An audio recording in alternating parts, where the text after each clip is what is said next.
ANCHOR Austin Westfall. You're watching us live. I'm Austin Westfall. The Wall Street Journal is reporting an exclusive tonight. The United States is moving large numbers of special operations aircraft, troops, and military equipment into the Caribbean this week. According to U.S. officials and open-source flight tracking data, the deployment is designed to give Washington additional options for possible military action against Venezuela. Joining me now to discuss is retired Marine intelligence officer, national security analyst, and host of the Stret podcast, Hal Kemper. Anchor, Hal, what is the primary national security rationale behind moving special operations aircraft and troops into the Caribbean? And how does the administration justify this deployment under U.S. and international law without a formal declaration of war? Hal Kemper, Austin. The United States hasn't had a formal congressional declaration of war since World War II. Since then, military operations have been conducted under other legal authorities such as the UN mandate during the Korean War and the post-9/11's authorization for use of military force, which has been repeatedly expanded over time. In the case of Venezuela, the U.S. has not conducted ground operations or formally violated sovereignty. What we do have is a limited naval blockade targeting sanctioned oil tankers. 2 tankers have already been stopped, and the third is currently being pursued after refusing to comply with a boarding request. Technically, a blockade can be considered an act of war, but unless Congress formally invokes the War Powers Act, the legal clock does not begin. ANCHOR. We're looking at video now of one of the tankers that was boarded by U.S. forces. How significant is the risk that this buildup escalates into open conflict, and what might trigger a shift from posture to active operations? Hal Kemper. The major turning point would be a direct violation of Venezuelan sovereign territory.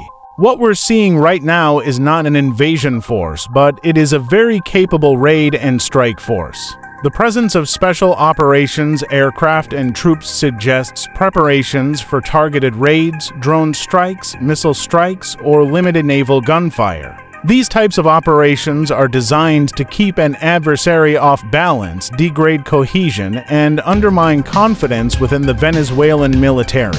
This kind of pressure could force the Maduro regime to constantly move, consider fleeing, or fear capture, similar to what we saw during the U.S. operation against Manuel Noriega in Panama.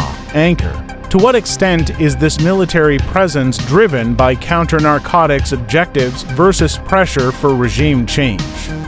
Hal Kemper, the war on drugs has been ongoing for decades, so the question is why now? While fentanyl has caused massive loss of life in the United States, Venezuela is not a primary source of fentanyl. That supply chain largely runs from China to Mexico.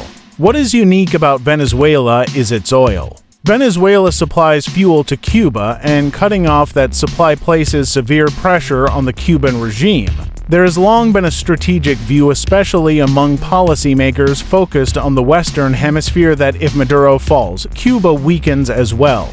That aligns closely with the Monroe Doctrine, which emphasizes limiting outside influence in the Americas. ANCHOR. What does this buildup make the U.S. capable of now that it was not before? Hal Kemper. It allows the U.S. to project force across all of Venezuela, not just coastal regions. Assets like Special Operations Configured MV-22 Ospreys allow for long-range, rapid insertion deep inland. These forces can conduct raids against drug trafficking operations, command and control sites, processing facilities, and high-value targets. They also allow for multiple, simultaneous operations far beyond the capabilities of a standard Marine Expeditionary Unit. ANCHOR. As we approach the end of the year, what are the biggest questions facing the Maduro government? Hal Kemper. The questions dominate. When will the U.S. violate Venezuelan territory, and what will it do once it does? Maduro understands that if the United States deploys this level of force and then withdraws without results, it damages U.S. credibility globally. That makes him believe Washington will eventually act. If he refuses to leave voluntarily, the question becomes how the U.S. would force him out, and that uncertainty is likely weighing heavily on his decisions. ANCHOR. And from the U.S. perspective, Hal Kemper. U.S. planners are trying to determine the right combination of military pressure, intelligence operations, and political leverage. That includes working closely with intelligence agencies to understand internal Venezuelan dynamics and identify leverage points that could successfully remove the Maduro regime and dismantle criminal network.